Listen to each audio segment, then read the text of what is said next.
Երեք տեղի ունեցած ընտրությունների, գրանցված ընտրախախտումների և նախնական արդյունքների մասին այս պահին կզրուցենք դիտորդ Վարդգես Գասպարիի հետ։ Բարի երեկո։ Պարոն Գասպարի, դուք երեք դիտորդական առաքելություն եք իրականացրել երկու ընտրատեղամասում, ինչպիսին են ձեր տպավորությունները։ Ուրեմն ես դիտորդություն էի անում քաղաքացի դիտորդական առաքելության շրջանակներում, իրավունքի Եվրոպա միավորման աշխատանքի շրջանակներում։ Ես կարող եմ ասել,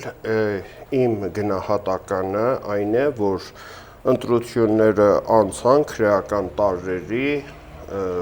տոտալ վերահսկողության ներքո, ընդհուպ ոչ միայն ընտրատեղամասից դուրս, այլ նաև ընտրատեղամասերում, ընդհուպ մինչև խցիկի մոտ մարդիկ մոտենում էին և ուղղորդում էին, սա էր պատկերը։ Պարոն Գասպարի, այն ընտրատեղամասում, որտեղ դուք եք եղել, արդեն երեկոյան ժամերին հոսանքն անջատվել է, այստեղ կարելի է դիտավորություն փնտրել։ Շատ հավանական եմ ես համարում,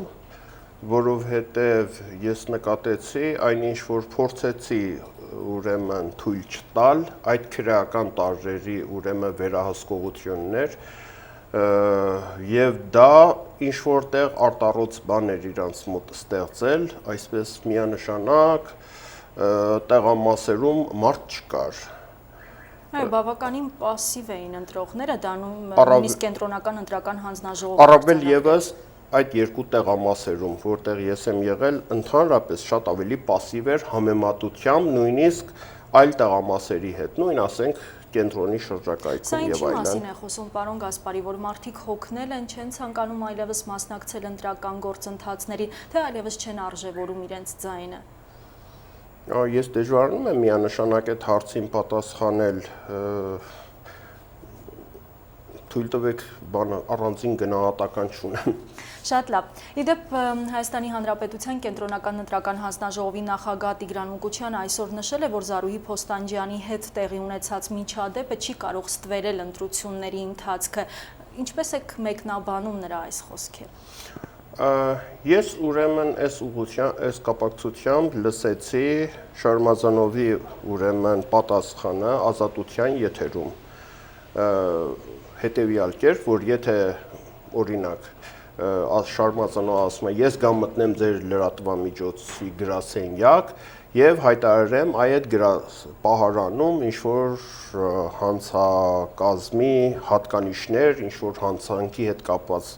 հարցեր կան, դուք արդյոք թույլ կտաք, որ ուրեմն ես նայեմ ստուգեմ։ Ես այդ ճիշտ հենց դրան եմ ուզում պատասխանեմ։ Եթե ես գամ ձեր գրասենյակ A1+-ի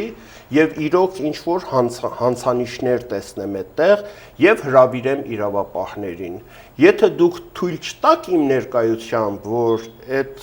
իրավապահները բացեն այդ գզրոցը եւ տեսնեն այնտեղ արդյոք ինչպես իմ կասկածանքն է հանցադեպի հետ կապված հարցեր կան թե չկան, ես իրոք կկասկածեմ ձեր լրատվամիջոցին, որ դուք հանցանք եք թաքցնում։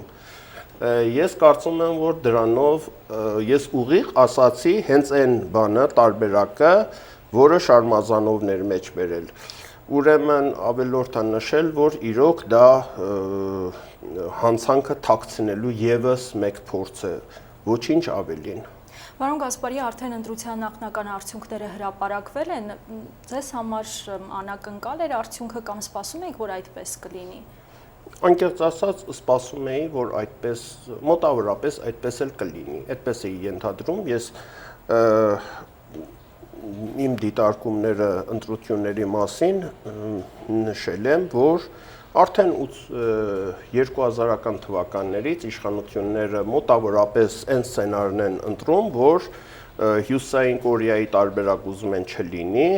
եւ ինչ որ տոկոս, որը ես գնահատել եմ 10-ից 10%, թողնել ընդդիմությանը։ Դրա հետևանքներով հանդերձ, որ դա ի վերջո ինչ որ պատգամավորներ այնտեղ հարցեր են բարձրացնում, խարազանում են իշխանություններին եւ այլն, այդ հետևանքներ հաշվի առնելով հանդերձ իշխանությունը ընդունել է, որ Հյուսիսային Կորեայի տարբերակը չլինի։ Եվ մոտավորապես հենց այս պատկերն էլ ենթադրում էին, որ լինելու է, այսինքն այդքան քվոտաներ կպահպանվեն ընդդիմությանը։ Շատ լավ, շնորհակալ եմ ձեզ մեկնաբանությունների համար, հիշեցնեմ, որ մենք հյուրընկալել էինք դիտորդ Վարդգես Գասպարիին։